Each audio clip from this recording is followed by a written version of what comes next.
This news update is brought to you by... So, I'm meeting Rico later. Gotta check in with the girls, but first, let me check my usage on the MyLime app. Now, what should I wear? Hashtag sexy. He's here.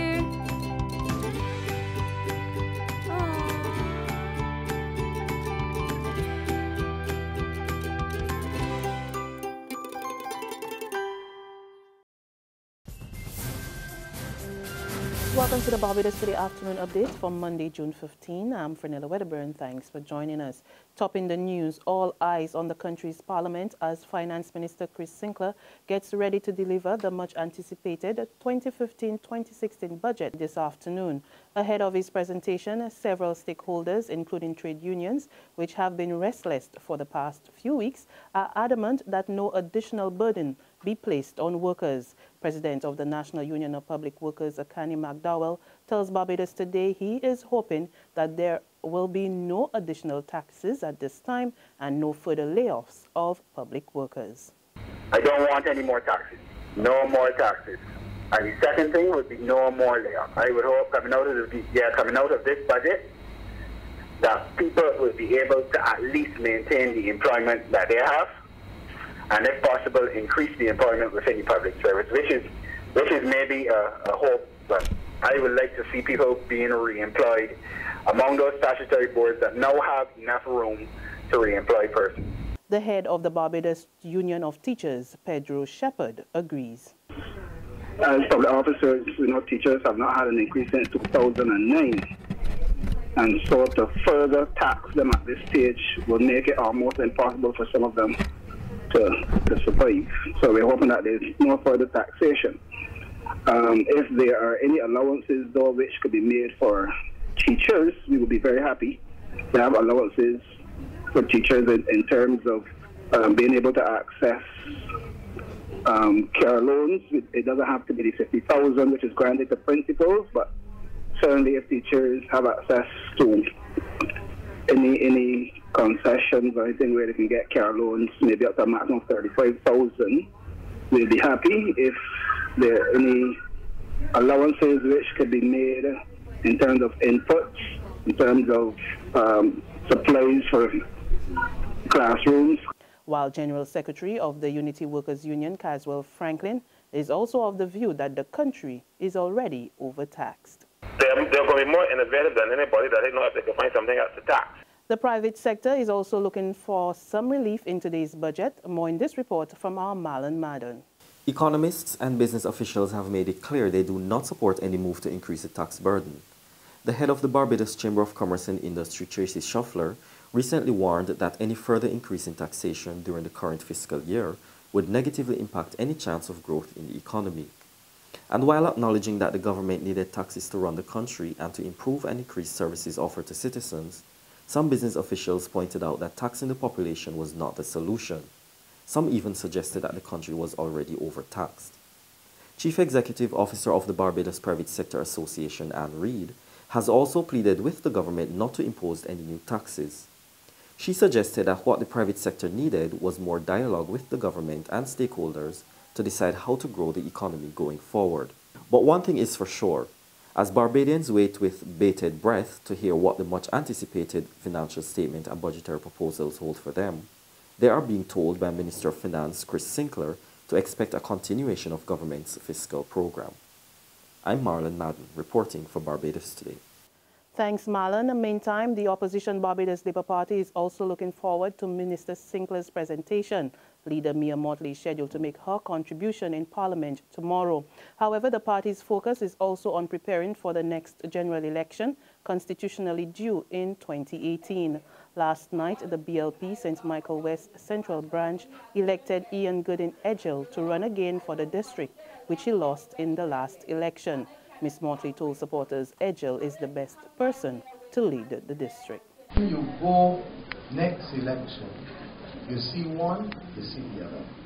You touch one between now and then you touch the other.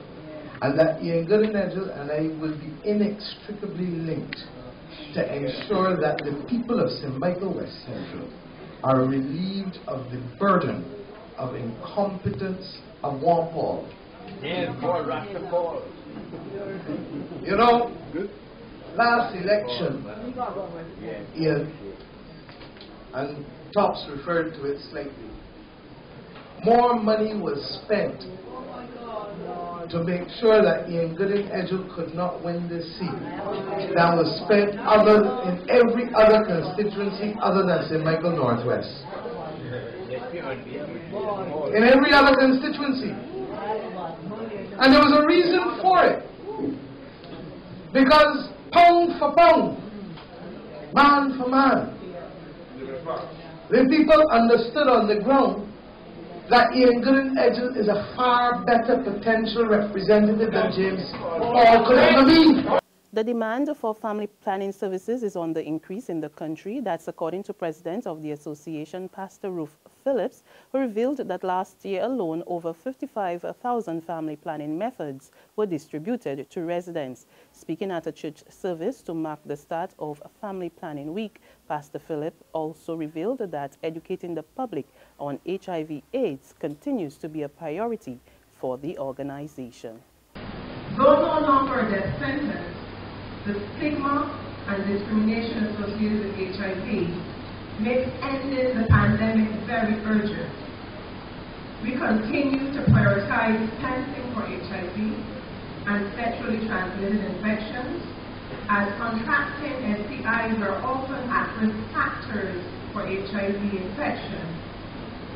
We are also making an impact on expectant mothers, as we are experiencing tremendous growth in demand for our pregnancy care services and for access to our low-cost family medicine services. We know that the quality of our services are resonating with Barbadians, as last year we delivered 55,153 services, which was a 17% increase over 2013. Eclipsing all prior recorded years. There's regional and international news after this short break.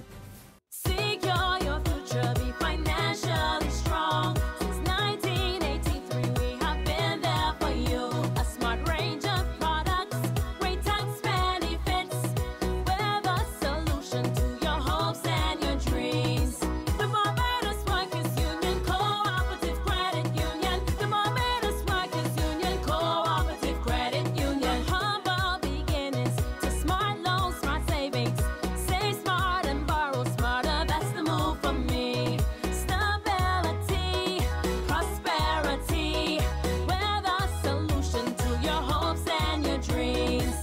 The Barbados Workers Union Cooperative Credit Union. The Barbados Workers Union Cooperative Credit Union.